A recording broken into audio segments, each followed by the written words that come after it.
Okay, I think we are ready to go here. And we have a full panel, lots of things to talk about, incredibly, for me at least, very inspiring 2 days here. And just amazing presentations. And there's something a little bit different for me right now. Over the last, 5 or 6 years or so, I've been involved in moderating these discussions, and that has been an occasion where I've often had conversations with Bill, sometimes in small groups as we've been planning some of these sessions, sometimes just private conversations. We've been catching up about our lives. I've never had the occasion of talking to him on stage where I get to ask him questions. Hey, wait a minute. And of course, I'm fully prepared. Not. So this is a special treat, and it's a treat to talk with all of you here. So one of the things that struck me was we have heard lots of wonderful stories of businesses, organizations that have had successes, stories of sort of things that they've gone through and amazing things that they've done, including the story of Promega today. And I want to flip that a little bit. And maybe we could start by talking about some mistakes and failures and whether there were any particular mistakes or failures that you felt were necessary, that happened and somehow they had to happen and you came out on the other side. And Bill, if you're willing, I'll start with you. Oh my gosh. Well, I'll start with 2015. And it was a remarkable year, primarily because of, I felt like I was in the front row and watching a play and watching an act and not having a clue as to how it was going to come out. And yet knowing there was this inherent sense that it would turn out okay. Now, there were many decisions that had been made over the years that had kind of led up to this kind of a crisis in the company. A lot of decisions about things like, who owned stock in the company, about who to invite on the board with all the good intentions, and then what a difficult position that board was in at a time when they were under attack by people from the outside, by shareholders who felt that the company really needed to go in a different direction. So literally this time last year, there were forces coming together that I didn't know how things were really going to turn out, and that was a point of deep crisis. As I look back on that today, though, what I can see, and what's been observed even by people other than myself, is that it could not have turned out any better had anybody been trying to choreograph this. That there were things happening and forces at work that when you, again, in hindsight, there was a perfection moment by moment by moment. My big lesson from that, Steve, is that sometimes and many times in life, you need to just go deeply into this element of trust and just say there is, even in the moments of anxiety or in the moments where you just can't see where things are going in the future, that if you can lean back and if you can trust in the perfection of what is happening and as it unfolds moment by moment, it's remarkable what can turn out. And I think if I had actively tried to intervene in ways that my ego might have thought would have been a better way to go, the outcome could have been far worse. So looking back in hindsight, would you have done anything differently in the last 2-3 years? Well, knowing what I know now, first of all, yeah, I would make very different selections as to board members, just with the experience and the wisdom that I have now. And not that anybody on the board was doing anything that they considered wrong, but it was just putting people in very difficult positions who were outsiders, subject to a lot of pressures that created a lot of fear and anxiety for them. Okay, I'll turn that question to anyone on the panel. Mistakes or failures that you made or that you lived through, worked through, that in the end you felt you had to go through, you had to make, and it was necessary in the end. I've worked in government as well as private sector. You got a range, just like our bad and worst bosses. And I can't mention names, but I did some reports for Congress on some of the federal agencies you all know that are in the bottom of the human capital annual survey. That's a good reflection, right? And some of the organizations are quite toxic. And one of them, the union had, the chief HR 15 years ago passed over the keys of the kingdom and just folded. So the union had literally all the strength, including management rights, and they cowed the first-line supervisors into never doing any of the stuff we've been talking about this 2 days. And so it got so bad, the supervisors go in, close the door, there's no interactions, people sit there all day long, that now the union is taking the banner up of improving leadership in the organization, and they're being very innovative. So it's a good story, but there are literally a lot of good, bad, and ugly companies, good, bad, and ugly. I walked into a company one time a few years ago, and I saw etched in glass was their value statement. It was respect, integrity, excellence, and commitment. Anybody want to guess the name of the organization? Enron. So the stuff on the wall doesn't quite get you there. Malynn? You know, I had been thinking about a question like this because I always think the teaching comes through better when you can take a look at where you had to pressure test it. And so going back to a frame that Chip made very clearly yesterday when he was talking about that necessary balance between vulnerability in a leader and confidence, and that somehow both have to be there.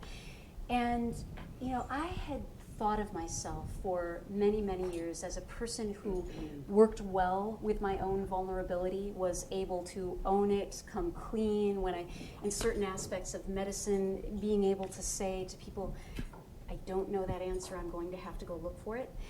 And then something happened back in 2007 where I got a job in a very unexpected, serendipitous way where all of a sudden, overnight, I became the director of women's health for the Chopra Center.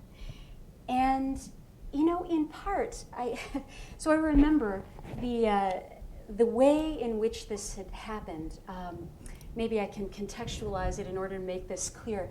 So I had a private practice here in Madison and had reached a point where I knew by myself the way it was running, I was going to need help. I knew I was doing the medicine fine and the business not that well. So I was either going to have to join another practice, ask for management help, something like that. And I remember sitting down and saying to myself that sort of prayer, there has to be some way out in the world where I can give the gift that I have regarding medicine, regarding interrelationship building, mirroring to people their best, and I can receive some help in terms of the structure, the business, and so on. And so I said that prayer, and I can say I wasn't quite so clear. It was actually a low point for me, feeling a bit of a failure at that point. A couple of months later, I was out in California with my husband, who was going to some conferences, and decided he could make a little extra space, called me and said, could you come and join me? And so I did. On a flash of a second's notice, I went out.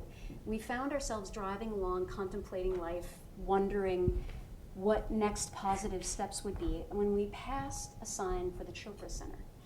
And I said, you know, I think that's where Deepak Chopra has his retreat center, you know, and I've followed his work for 15 years. And Ryan, a sales guy, said, well, you should go talk to him. And I said, well, I don't think that's actually the way it works, you know, but anyway, he said, well, no, let's go drive and check it out. So we drove into the Chopra Center, and he nudged me out of the car, and I walked into the front lobby and said something like, hi, you don't know me. I'm an integrative family physician from Wisconsin. I have been following this path, you know, for 15 years, so inspired by this work. Is there any way I could conceivably offer something here. You know, and the woman sort of looked at me and she said, are you an Ayurvedic physician? And I had that little moment. You remember the movie Animal House, where there's a little devil on one shoulder and the angel on the other? The little devil was saying, yes, tell him you're an Ayurvedic expert. And the angel was saying, you can't say that, you know, you're not. But I got a hold of myself for a moment, and I said something true. I said, you know, I'm not an Ayurvedic physician, but I've followed the work for some time, educated myself, and I'm pretty sure I know more about Ayurvedic medicine than 99% of the doctors in this country. And so that led to her saying, well, why don't you send me your resume? So I went to the hotel room that night and was up writing this impassioned letter of intention, letter of inquiry, until 3 in the morning, when Ryan finally said, you know, nobody reads those letters. And I said, no, I have to write this story. This involves my whole heart and soul. This has been my path I have wanted to be committed to my whole life. And if I'm going to send them something about me, it has to reflect this. So I sent off that email with my CV and this letter at 3 a.m. And the next morning, Ryan went off to his conference, and I was taking a walk. And at 8:30 maybe in the morning, my cell phone rings. And it's the woman at the Chopra Center saying, Malynn, are you still in the area? Deepak Chopra and David Simon would like to talk to you. Oh my gosh. And I did what all of you are doing. Like, really? So I lied. I said, yes, I'm in the area. I was 3 hours away. And she said, how soon can you get back here? And I said, noon, I will be there. And so, I ran, my heart was pounding, and, came into this interview and sat down and had 2 hours of beautiful conversation, after which they said, can you come? How soon can you be here? We want to hire you. So it was amazing, but I suddenly, for the first time really seriously in my life, I had been catapulted into kind of a public position that had a whole different degree of sort of accountability in a certain way, responsibility for something. And I wasn't an Ayurvedic expert. I really wasn't. I had been a good student that far, but it threw me into a new level of defensiveness about myself. And I panicked, my panic had some productive ends. I threw myself into studying. They trained me. I did my best. But any of you who ever knew David Simon, who has sadly passed away, he was a gift of knowledge. But he had a little bit of a tough exterior. You had to, once he knew you and trusted you, he would let you in, but he wasn't warm and fuzzy. And so for the first 9 months or so that I was there, I carried around this anxiety about being found out. That someone was going to find out I was not the expert that they hoped I was. And I was perfectly open and honest about, when you really are a leader, when you're really in your authenticity, you can be vulnerable. I was plenty vulnerable and open about the rest of the areas of medicine, but I was frozen about this. And I one day went in toward the end of my California stay before we moved to New York and kind of continued the job. And David Simon sat me down and was offering some reflections, and there were a number of positive things he had to say. But he looked at me and he said, Malynn, you never once asked me for help. And I just, it's still, even in this moment, it makes me cry a little bit to think, I thought I was so far, I was teaching mindfulness, I was aware of emotional intelligence, I thought I knew myself. It was amazing to me to find out how defended I could be when I was brought into an area of uncertainty. And so it's a lesson I like to remind myself and everyone that no matter where you are on this path, to check in about what are you defending, and is it a mistake? Could you be more open and honest about where you are? So anyway, yeah. Martin, I wanted to follow up on something that you said in your talk. The amazing story about making the phone call to the president of Zambia, and you told another fascinating story over lunch, which about your personal life. But I mean, these stories of taking a leap into the unknown and trusting your intuition, and logic would say this is stupid. And I'm wondering if you've made any of those leaps into the unknown where you've kind of put yourself out there and it didn't work. I am in the midst of some failure now because many years ago, when I transitioned from teaching at the local university to working for BP, my monthly income equivalent in US dollars when I was working in the university was $100 US. And when I moved to BP, then the same period of 30 days, I was getting $3,000. So in my home country, this was a big quantum leap. So I decided to begin to talk to colleagues on how to invest. And to cut the long story short, I joined two colleagues. One is a veterinary doctor, the other one a very senior banker at that time. And we bought a farm and began to keep poultry. And living in England, I worked on the basis of I selected these partners and everything is fine. Until last month when a friend of mine sent me a newspaper cutting through WhatsApp and said, Martin, do you realize this is happening? So the bank from which we borrowed to expand the business had sued us. And my name obviously was former advisor to the president. And then the other people were in smaller letters. And I looked at that and I knew that apart from these little investments I make, the big deal is my name. All my work is dependent on my name. And at that point, I felt extremely angry. I called the two colleagues, and none of them responded to my calls.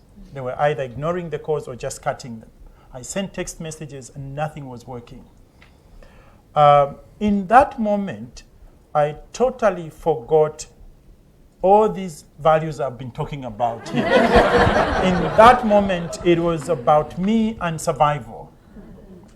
And in the first place, I had also given one of a house my family and I own in Zambia as collateral for the loan that was gotten from the bank.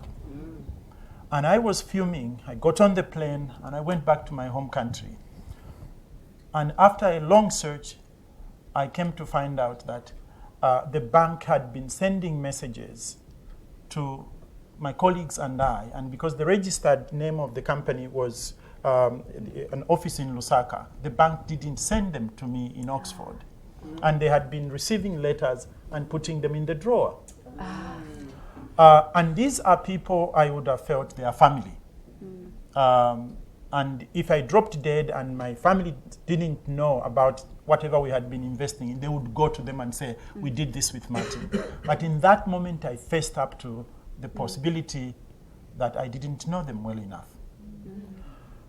And in that space, then I experienced two emotions. One was, it's all water under the bridge.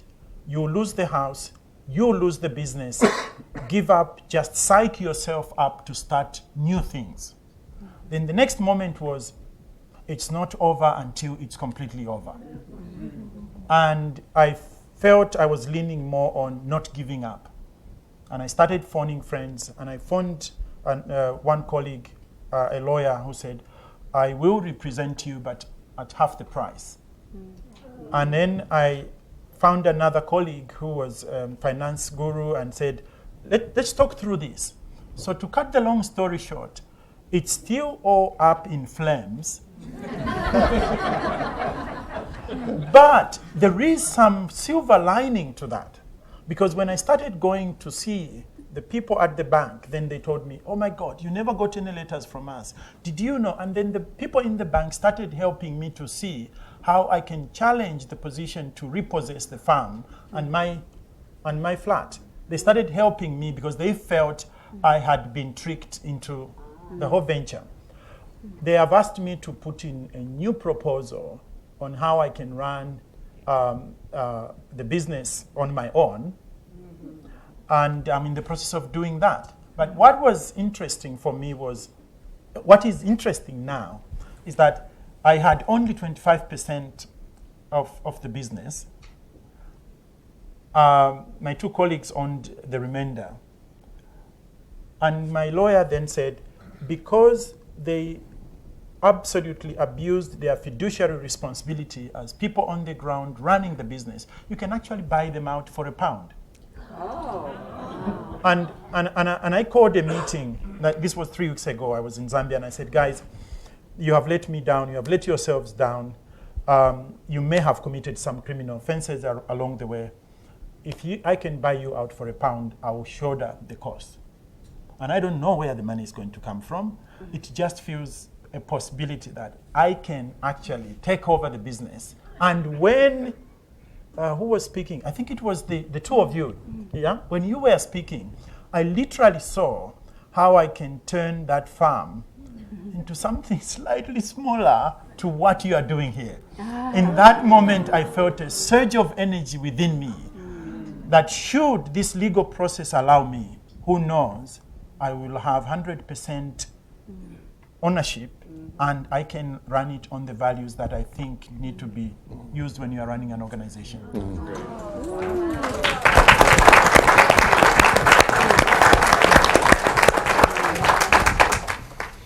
Tim, have you had any moments like this?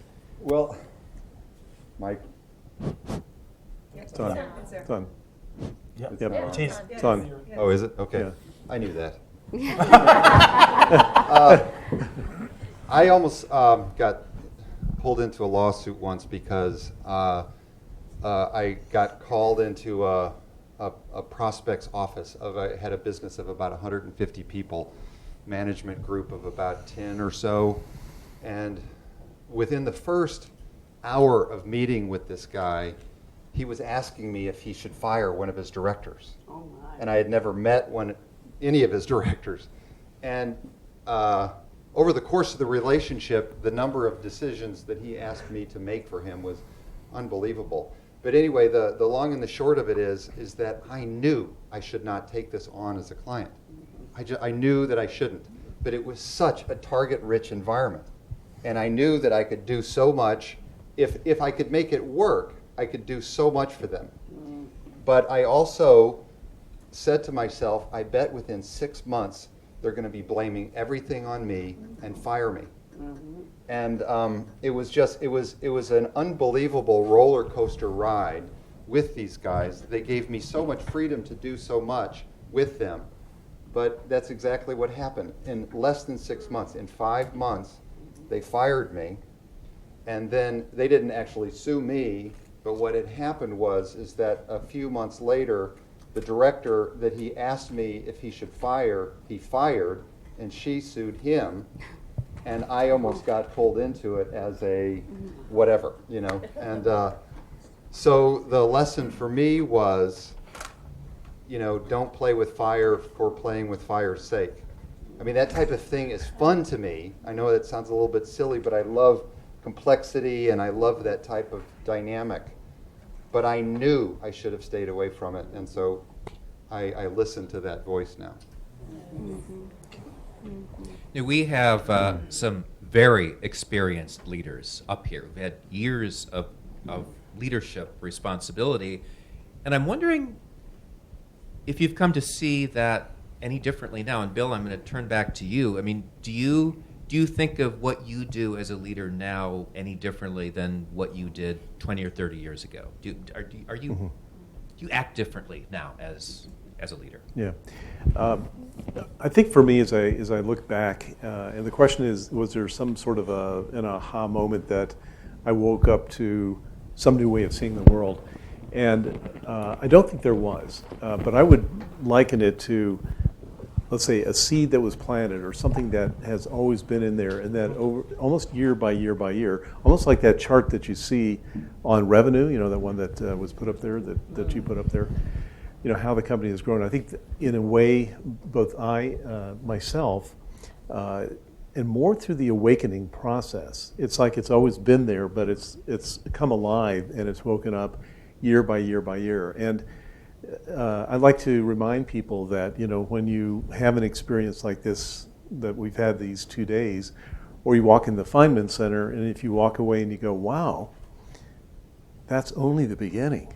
Just imagine what this could be like and will be like in the next 5 or 10 years. So that process will continue. It'll continue to evolve and grow. And to me, that's the real excitement, is that we're not there. We're still at the early stages of what is yet to come. I have a follow-up question about the Feynman Center, and I don't know if everyone has been over to that building, which is absolutely gorgeous. A beautiful building. How important is it to have beauty in your workspace? I mean, because I'm assuming that costs a lot of money to build. And I say this as someone who does not work in a beautiful building. So I'd love to hear thoughts on sort of what a good workspace is and what goes into that. It looks like you're looking at me, and I don't know. I mean, meaning when I say I don't know, I don't have any expertise to add to that.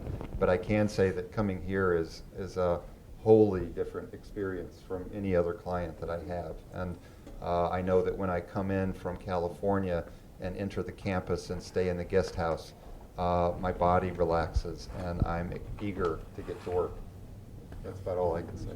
Mm-hmm. Mike, what about you? I mean, you've been in lots of different places. Does it matter what the place looks like, what the layout is, all of that? Well, give me a choice of working in a miserable place but having a wonderful boss, or the opposite, and I'll always take the miserable place. And thinking back, I've seen some of the most motivated, fired-up groups in what we call stations abroad, which are unbelievably cramped areas, very small groups working, horrific conditions. I remember I was at the embassy in Moscow when 1986, when some Soviet spies were thrown out, and it's a decrepit old building. Soviet spies were thrown out by Congress, out of the UN. Gorbachev reacted by pulling all services away from the embassy. So that meant we had to drive school buses for kids, we had to clean the toilets and all that thing. At the same time, it was minus 40 degrees for 3 weeks. It was a record breaker. Probably the harshest thing I've ever been through.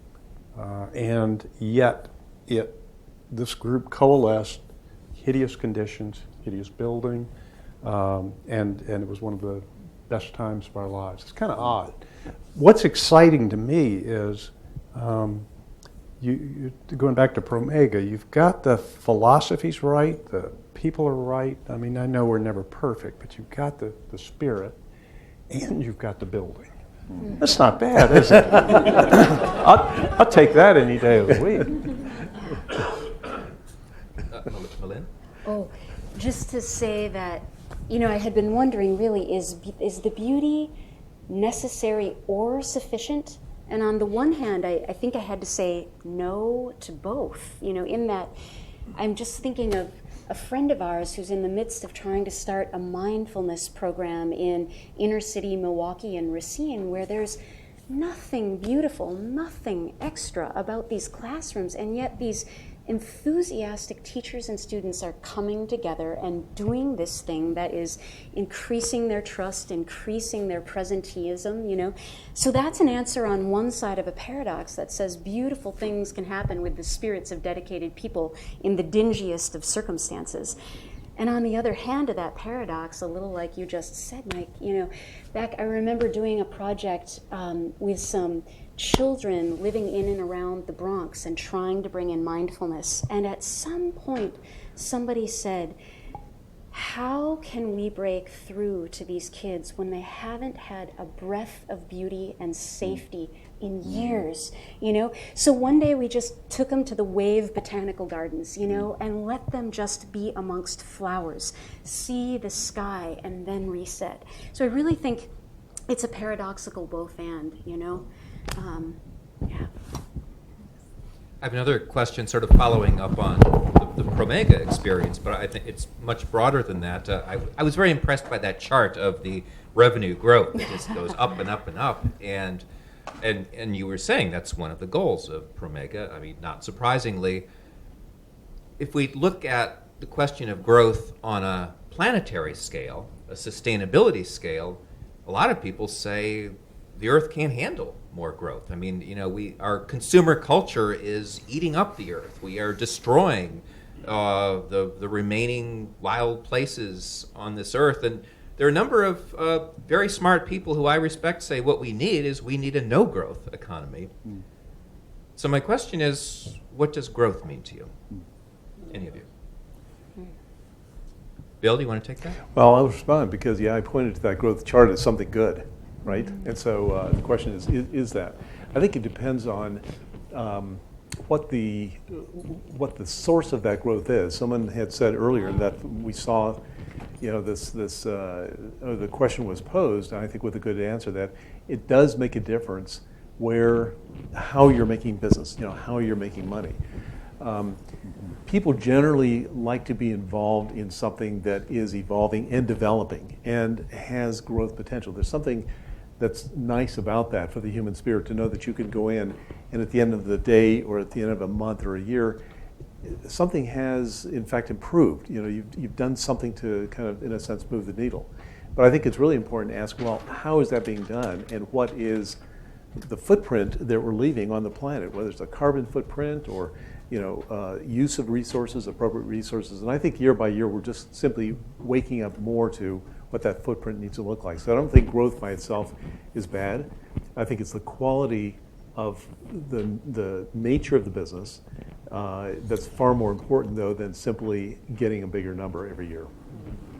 And the only thing that I would add to that is that if a business is living the way Promega and similar businesses do, in the sense of they're using that growth to fund the growth of people within their business and the community within their business and the community around their business, that if all businesses that were growing would approach it that way, I don't think there'd be as many problems.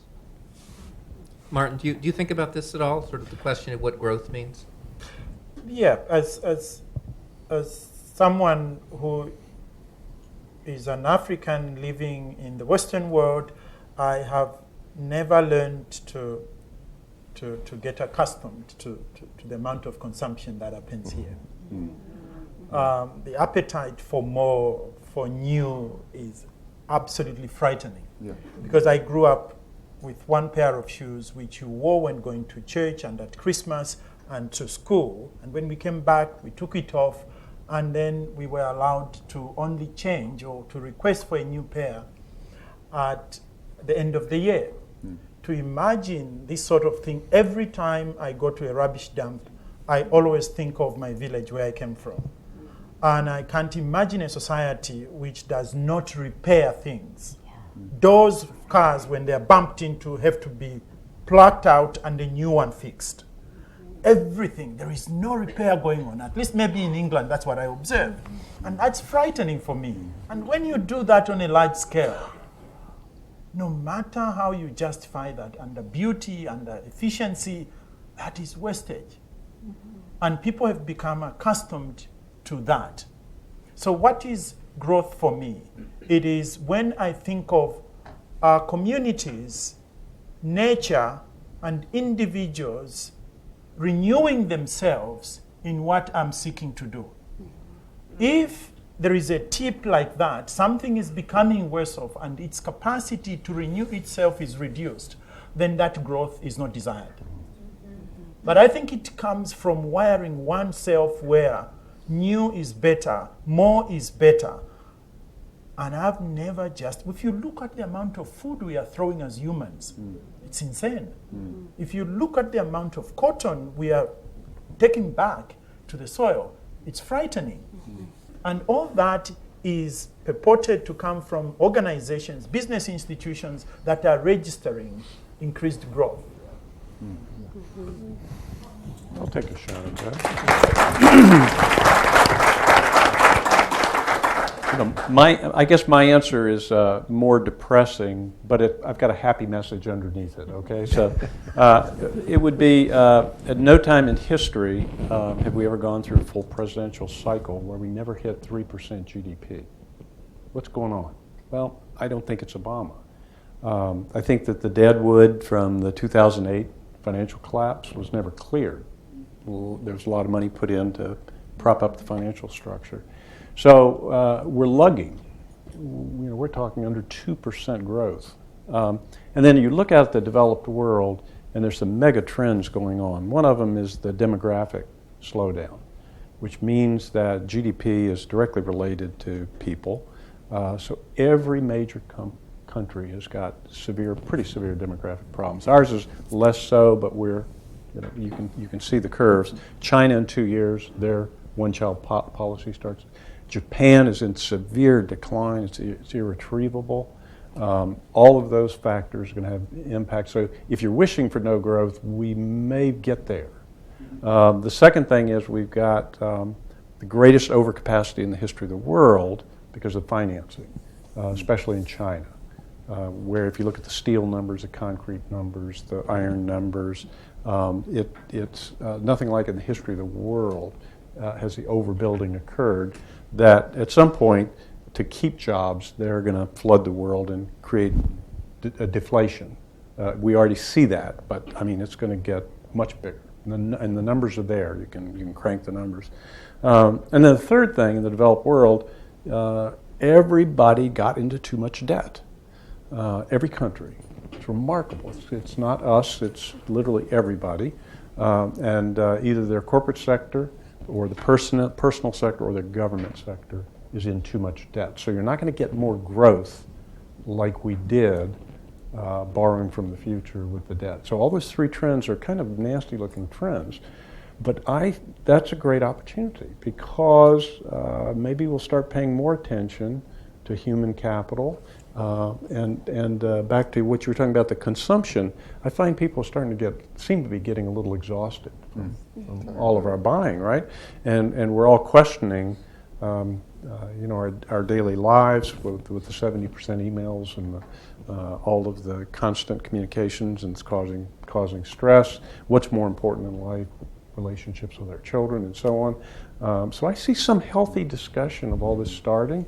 I really think the millennials and below are going to take a different tack on consumption.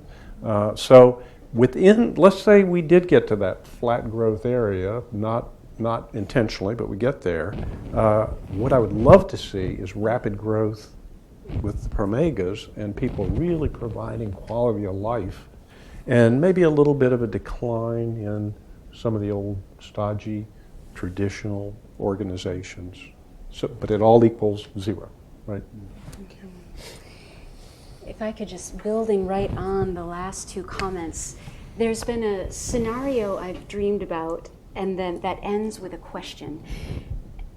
So one of the things that I've witnessed time and time again in medicine is that when people lose meaningful work, for whatever reason, they lose a job, they're getting older, they retire on purpose or not, there is a resulting a depression, a deadness, a lack of a sense of aliveness at one end of a spectrum. Well, at the other end of the spectrum, so medically, this costs us in depression. It costs us in people sitting still, and the body not being rejuvenated. All of these are costs that have to be paid for somewhere.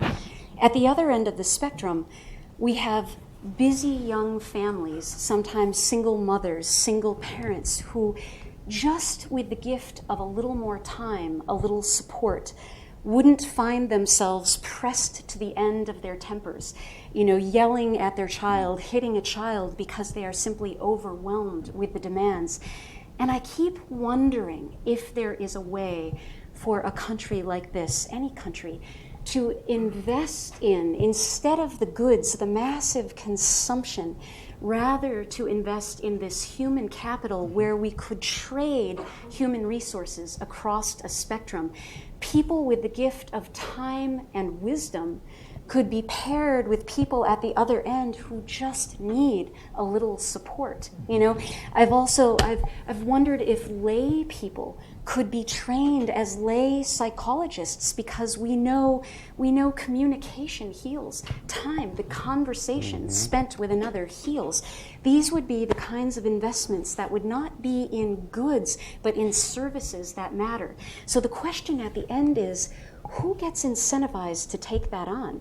Is that governments? Is that insurers? Because we know that to have people healthier in these spectrums would cost less.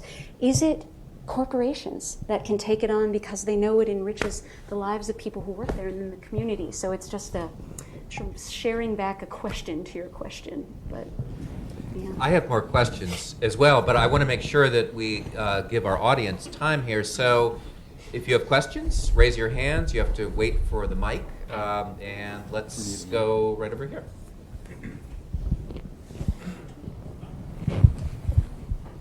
Thank you very much. Hello? Thank you very much. So as we find ourselves completing this time together, I just want to acknowledge that instead of a gathering that focused on strategies for sharper elbows, I really feel like there's been so much service to rediscovery of essence and wholeness, and I just am grateful that that's sort of the qualifier for who gets on stage. And from that perspective, awakened consciousness, outgrowing of monkey business. It just strikes me that a lot of our medicines and a lot of what we owe the abundance around us to and the innovation that this fine company has been doing is an honoring of what was always already here. The plant kingdom, the miracle of photosynthesis, and the incredible ecology or ecological wonder that is a creature who can stand in one place, transform pure sunlight into, there's no externalities, gifts for everyone. So I guess my question, if it's a question back for the panel, is just in as much as one of our speakers yesterday really contextualized something that, some aspect of our moment in history that feels like there's a real need for accelerated awakened consciousness. To what degree do each of you feel, or whoever feels to respond, to what degree do you feel like you can sort of summarize, for those of us willing to lead our companies that way, the 2 or 3 main principles to join and really play a role in accelerated change? 2 or 3 takeaways. Who wants to start here? Well, perhaps I'll comment. I think the need for change and the need for an accelerated change on this planet and with society has never been greater. I think the best, though, in a sense that we can do is to be fully present. We've heard the term over and over again, presencing and awakening to who we are and what the capacity is of every human on this planet. And this change, these transitions are going to happen in a way with me individually or not with me individually, but it's coming through. And I think the best that we can all do individually and collectively is to clear ourselves, to be fully present, to let go of anything that is resisting the change, and to allow spirit to come through in a way that is going to be transformational on this planet.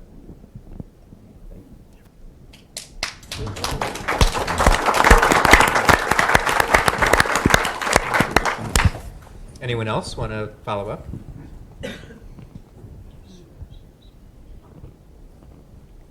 Okay, let's next question. Let's go right over in the aisle right there.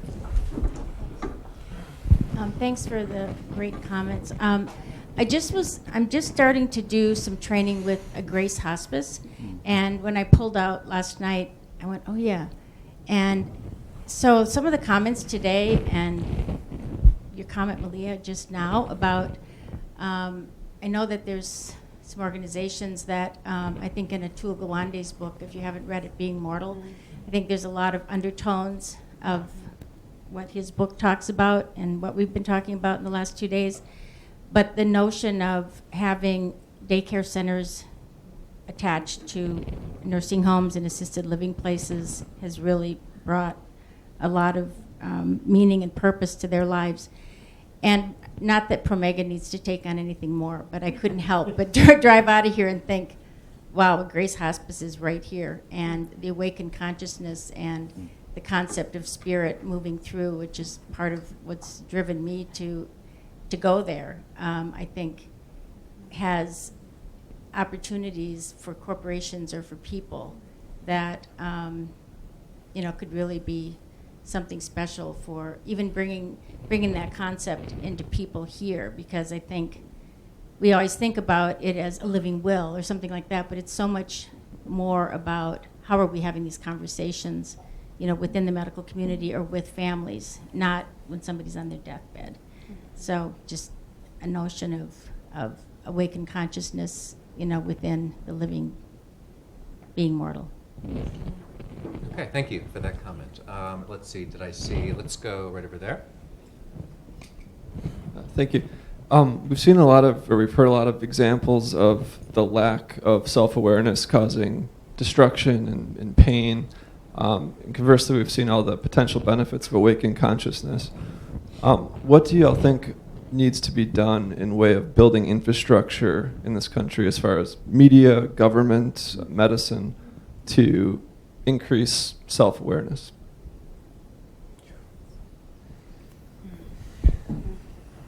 Tough one. Who wants to take that one? Start. I mean, it's just start. I mean, and we are. Boy, I wish I wouldn't have opened my mouth. I was so happy you did. Yeah. I'll throw myself on the sword, guys. No. It's such a huge question, though. I mean, it really is a huge question, because the people that have the hands, hold the keys to the power at that level and in those places, for the most part, don't want the change. And so you need an access point. And so in absence of an access point, you create lots of grassroots and other places that hopefully grow and get bigger or better and expand and build stronger networks, and maybe someday choke off those places like a weed chokes off a bigger plant, or weeds choke off a bigger plant, maybe.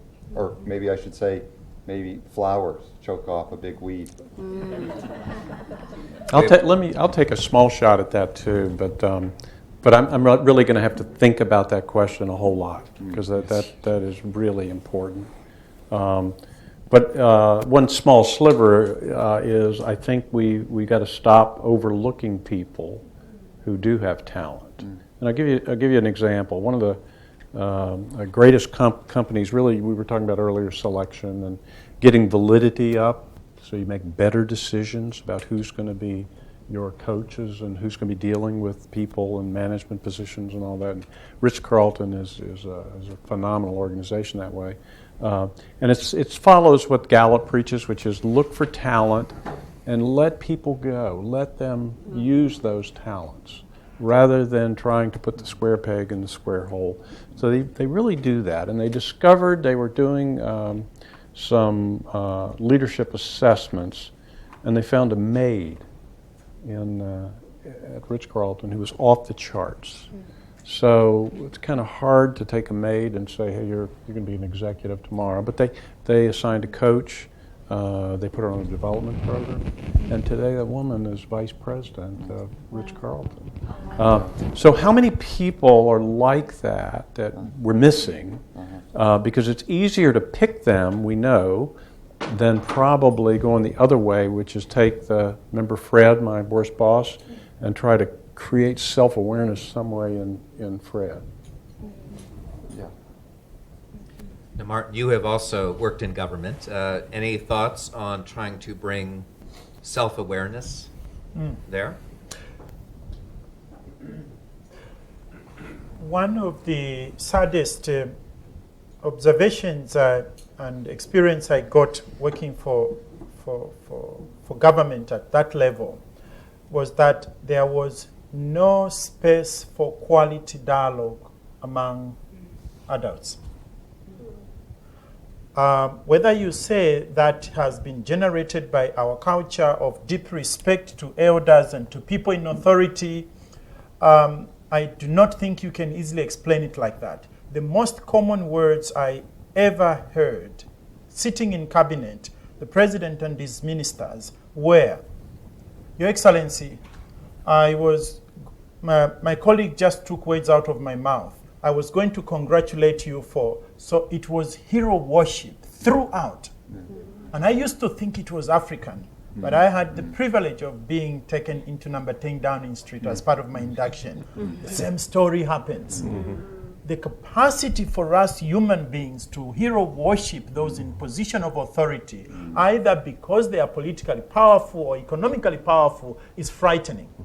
And as a result, relationships between a person of authority and the rest of the team is like between a big, stern head teacher of a very big primary school and a year one child.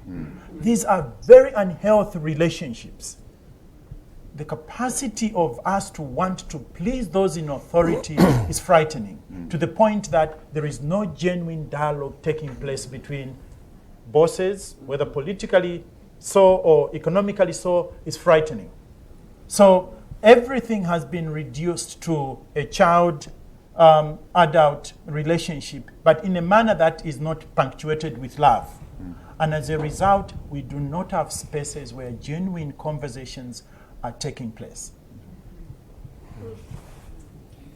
We have just a few minutes left, then Martin has to run to catch his plane. So let's go to Dennis in the middle. Yes, in just a few minutes, we have an incredible thing happening in this country right now with the primaries and a presidential election coming up.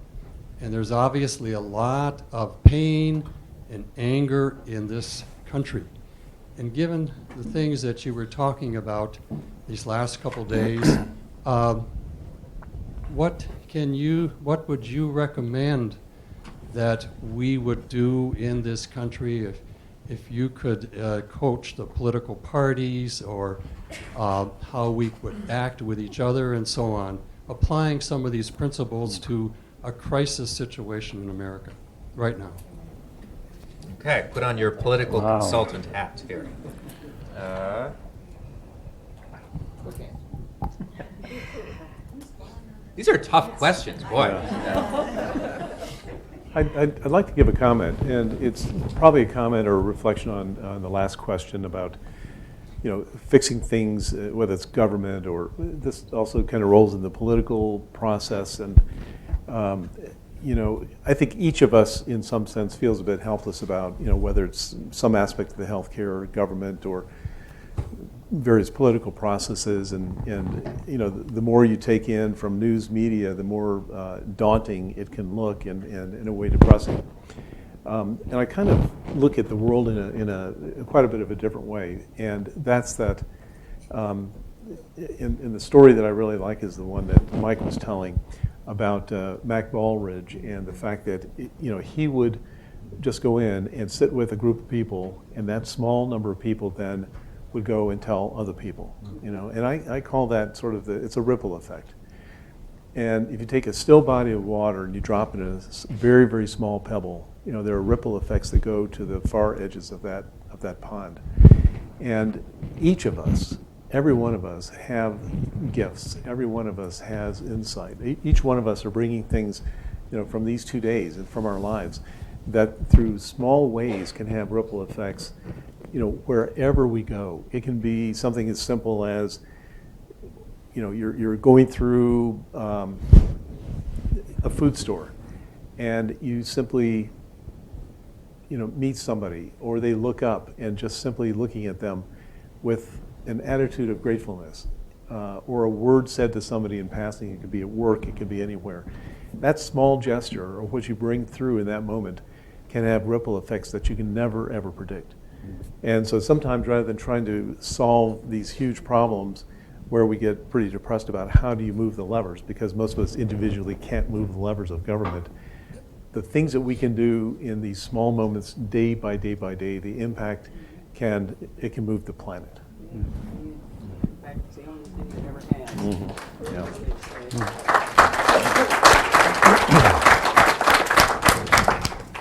For me, particularly as an outsider to the United States, I take faith in the words of Vaclav Havel that I shared this morning. It seems we are going through a transitional period when something is crumbling and decaying, while something else, still indistinct, we are rising from the rubble. There is something decaying about the way the conversations about the future of this country have been happening. It's frightening. But at the same time, that's the raw material from which the new is going to be carved. If that didn't surface, the capacity to carve a new future would be limited. So painful as it may sound, it's the quality raw material this society needs to build a different future. And I have the faith that you will find that answer. Mm-hmm.